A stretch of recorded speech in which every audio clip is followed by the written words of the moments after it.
Assalamualaikum warahmatullahi wabarakatuh.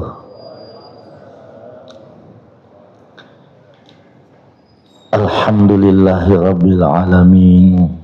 Wabihi nasta'inu ala umurid dunya waddin. Wala udwana illa ala zalimin. Ashhadu an la ilaha illallah wahdahu la syarikalah. Wa ashhadu anna Muhammadan abduhu wa rasuluhu la nabiyya ba'dah. Allahumma salli wa sallim ala nabiyyina Muhammadin wa ala alihi wa sahbihi ajma'in. Ya Allah ya Rahman, jadikanlah Ramadan kali ini merupakan Ramadan yang terbaik dan terindah bagi kami semua. Ampuni dan rahmati kami semua ya Allah. Ampuni dan rahmati kedua orang tua kami, baik yang masih hidup maupun yang telah mendahului kami, dan masukkanlah kami ke dalam surgamu yang paling tinggi, dan masukkanlah ya Allah ke dalam rencanamu harapan-harapan kami yang engkau ridhoi, baik tentang dunia maupun tentang akhirat. Amin ya rabbal alamin. Kaum muslimin dan muslimah yang dimuliakan Allah subhanahu wa ta'ala, pernahkah kita menyadari bahwa ternyata banyak ayat Al-Quran yang berbicara langsung kepada kita? Walaupun Al-Quran tidak menyebutkan langsung nama kita di dalam Al-Quran, tapi ternyata begitu luar biasanya. Dan ini juga merupakan kemujizatan Al-Quran. Ketika orang membaca, seakan-akan Al-Quran itu berbicara langsung kepada dirinya. Seperti misalnya, la yukallifullahu nafsan illa wus'aha. Allah subhanahu wa ta'ala tidak akan pernah memberi beban yang melebihi daripada kapasitasnya. Ketika ayat ini kita baca, pasti ayat ini langsung bicara langsung kepada kita, karena tidak ada manusia yang tidak memiliki beban. Dan ketika kita membaca ini ayat, membuat kita percaya diri, pede menghadapi masalah. Insya Allah saya bisa hadapi semua, karena Tuhanku Allah subhanahu wa ta'ala tidak akan pernah memberi beban kepada aku, kecuali pasti dipikul, pasti bisa dipikul, bisa dibawa. Karena Allah subhanahu wa ta'ala tidak asal memberi beban kepada hambanya. Dia sudah atur, dia sudah takar bahwa beban seperti ini bisa kita pikul. Di ayat yang lain misalnya Allah subhanahu wa ta'ala berfirman, fa inna ma'al usri yusra, inna ma'al usri yusra. Sesungguhnya kesulitan itu tidak pernah berjalan sendiri, selalu berjalan dengan kemudahan, bersama dengan kemudahan. Kesulitan bersama dengan kemudahan. Ini juga memberi motivasi. Ketika kita baca ayat ini juga tentu bicara langsung kepada kita, karena kita siang dan malam akan menghadapi kesulitan. Dan ketika mendengarkan ini ayat yang langsung berbicara kepada kita, kita akan mengerti, insya Allah sesudah kesulitan yang melanda ini ada kemudahan. Di ayat yang lain Allah subhanahu wa ta'ala berfirman di dalam Al-Quran, kul katakanlah. Baru kata kul katakanlah, ini sudah langsung berbicara kepada kita, la yusibana illa ma kataballahu lana, bahwa kita tidak akan pernah ditimpa sesuatu musibah kecuali apa yang telah ditetapkan oleh Allah subhanahu wa ta'ala. Dan ketika ayat ini kita baca, itu langsung masuk dalam keyakinan. Dan ketika sudah masuk keyakinan itu menjadi karakter kita, kita akan menjadi manusia pemberani di semua keadaan. Dan inilah yang dialami oleh sahabat-sahabat Rasulullah sallallahu alaihi wasallam, yang memang Al-Quran sudah tertancap di jiwa-jiwa mereka. Seperti mereka melihat pasukan Ahzab sudah mengepung, langsung muncul di jiwanya, hadza ma wa'adana Allah wa rasuluh wa sadaqallahu wa rasuluh. Inilah janji Allah untuk kita. Inilah kemenangan yang Allah akan berikan kepada kita. Tidak muncul rasa gentar di jiwanya. Ada juga di ayat di surah Al-Imran, Allah subhanahu wa ta'ala berfirman bahwa manusia berkata kepada mereka, manusia mengepungmu, fakhshawhum, takutlah. Tapi apa yang terjadi? Karena mereka sudah meyakini la yusibana illa ma kataballahu lana, tidak akan pernah menimpa diriku kecuali apa yang telah ditetapkan oleh Allah. Fazadathum imana, justru menambah iman mereka ketika ada ancaman.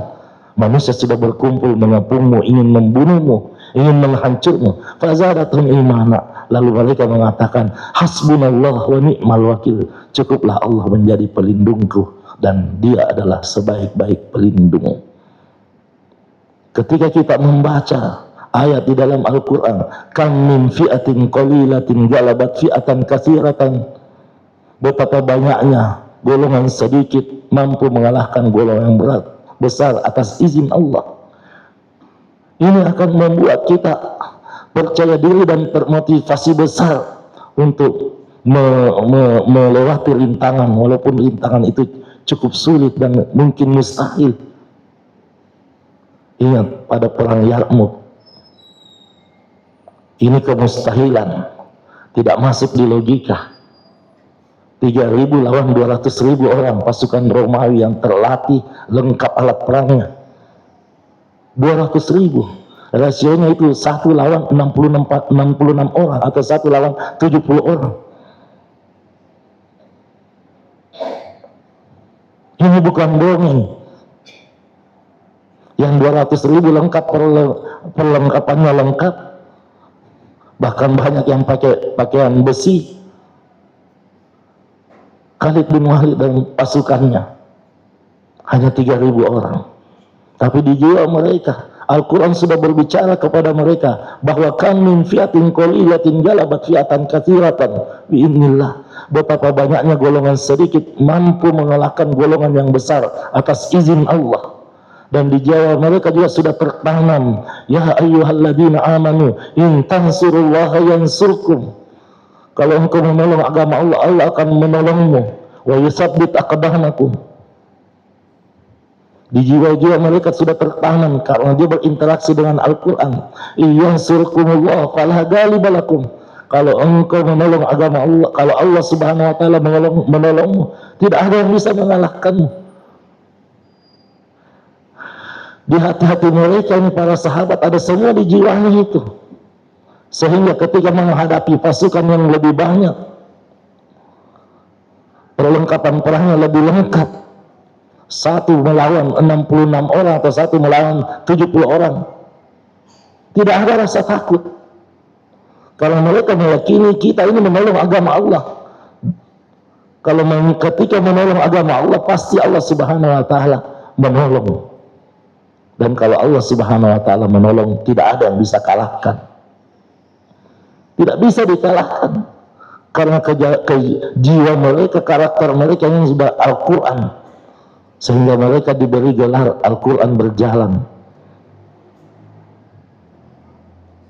Di ayat yang lain Allah Subhanahu wa taala berbicara langsung kepada kita, in ahsantum ahsantum li anfusikum, kalau engkau berbuat baik untuk dirimu sendiri.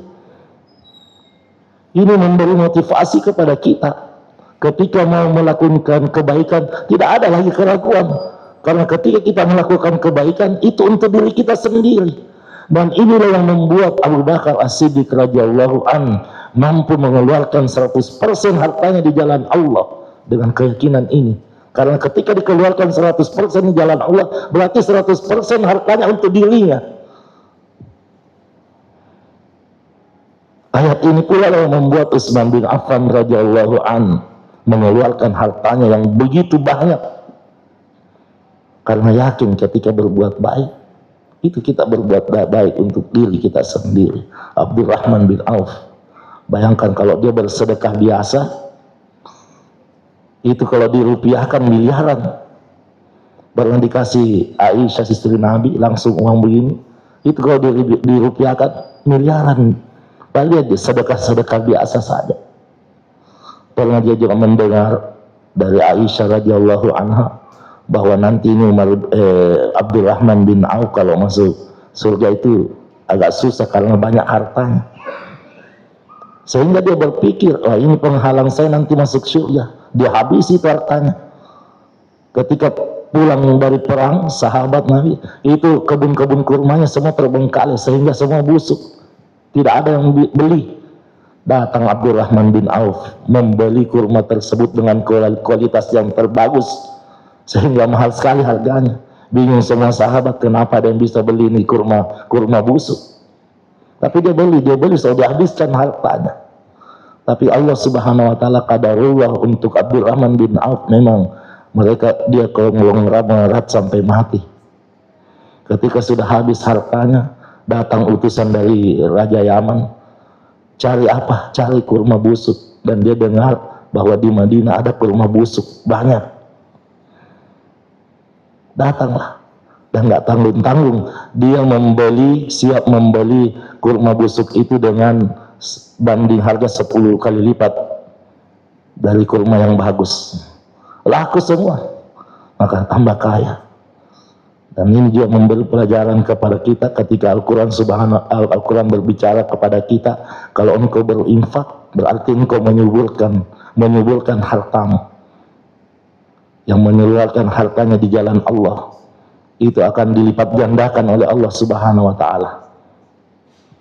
Satu dikasih keluar, Allah balas 700 atau bahkan lebih. Kemudian di ayat yang lain Allah Subhanahu wa taala berfirman kepada kita agar kita tidak minder ketika melihat orang kafir, orang munafik, orang musyrik, orang yang malas beribadah, maju ekonominya. Sementara kita yang rajin ke masjid, rajin membaca Al-Quran, ekonomi kita seakan-akan tersendat. Lalu ada ayat berfirman, Allah Subhanahu wa taala, dan ayat itu berbicara langsung kepada kita, wala tahinu wala tahzanu wa antumul a'launa in kuntum mu'minin. Jangan merasa hina, jangan merasa rendah, jangan bersedih, kamu lebih mulia in kuntum mu'minin, kalau kamu beriman kepada Allah Subhanahu wa taala. Ketika ada cita-cita, walaupun cita-cita itu kelihatan mustahil, tapi karena kita berinteraksi dengan Al-Quran, berbicara dengan Al-Quran, Al-Quran juga berbicara langsung kepada kita. Allah berfirman, wala tai'asu innahu la yai'asu min rauhillah illal qaumul kafirun. Jangan pernah berputus asa dari rahmat Allah, karena siapapun yang berputus asa dari rahmat Allah, dia adalah orang yang kafir. Sehingga mendengar ini ayat, kita akan bangkit. Kita akan bangkit. Mendengar firman Allah misalnya, ud'uuni astajib lakum, itu seakan-akan berbicara langsung kepada kita. Berdoalah, aku akan kabulkan. Sehingga kita termotivasi untuk meminta, berdoa kepada Allah Subhanahu wa taala. Terakhir yang ingin kami sampaikan, dan ini adalah pengalaman pribadi tentang ayat yang berbicara langsung. Ini terjadi waktu masih saya santri di Macho, Pak. Di saat itu hati saya sangat gelisah karena ada sesuatu yang saya ingin mewujudkan tidak terwujud. Perasaan waktu itu gelap. Lalu saya pergi ke masjid Jaminya Macho, Pak. Tidak ada orang di situ. Lalu saya lihat Al-Quran terjemahan, saya buka. Saya baca terjemahannya 2 ayat. Dan itu ayat langsung bicara langsung kepada saya. Allah Subhanahu wa taala berfirman, ma asaba min musibatin fil ardi wala fi anfusikum illa fi kitabim min qabli an nabra'a. Inna dzalika 'ala Allahi yasir. Tidak ada musibah pun yang terjadi di dunia dan di langit bumi ini, begitu pula yang terjadi pada dirimu, kecuali semuanya sudah ditulis oleh Allah Subhanahu wa taala dan memiliki hikmah. Inna dzalika 'ala Allahi yasir. Itu sangat mudah dilakukan bagi Allah. Hikmahnya besar. Dan setelah membaca ayat selanjutnya, jiwa saya langsung tenang karena Allah berfirman, likai la ta'sau 'ala ma fatakum wa la tafrahu bima atakum, agar kalian tidak berputus asa terhadap apa yang luput dari kalian dan tidak berbangga terhadap apa yang kalian capai. Inilah Al-Quran. Berinteraksilah dengan Al-Quran. Al-Quran akan memberikan jalan keluar dari setiap permasalahan yang kita hadapi. Mukjizat terbesar yang Allah simpan untuk kita bukan cuma berlaku di zaman Nabi dan para sahabatnya, berlaku di zaman kita juga, bahkan di hari kemudian. Al-Quran tetap memberikan kemukjizatannya. Ketika Al-Quran mencari siapapun yang rajin membacanya ketika hidup di dunia, lalu Allah memberi izin kepada Al-Quran untuk memberi syafaat kepada pembaca Al-Quran. Ini menandakan bahwa Al-Quran masih memberi kemukjizatannya di hari kemudian. Allah berfirman, Rasulullah SAW bersabda, Iqra'ul Quran fa innahu ya'ti yaumal qiyamati syafi'an li ahli. Baca Al-Quran, karena Al-Quran di hari kemudian nanti akan mencari ke siapapun yang rajin membacanya ketika hidup di dunia. Ramadan adalah bulan Al-Quran. Kalau tidak ada kegiatan jihad, semestinya kita semua konsentrasi penuh, fokus kepada Al-Quran, baca Al-Quran, agar jiwa-jiwa kita diisi dengan Al-Quran dan kita pun bisa berkarakter Al-Quran. Saya kira demikian, mudah-mudahan ada manfaatnya, dan kami berdoa kepada Allah Subhanahu wa Ta'ala agar siapapun yang ditakdirkan hadir di tempat yang mulia ini, kita semua diberi oleh Allah Subhanahu wa Ta'ala Ramadan yang terbaik dan terindah pada bulan ini. Hadanallahu wa iyyakum ajma'in. Wassalamualaikum warahmatullahi wabarakatuh.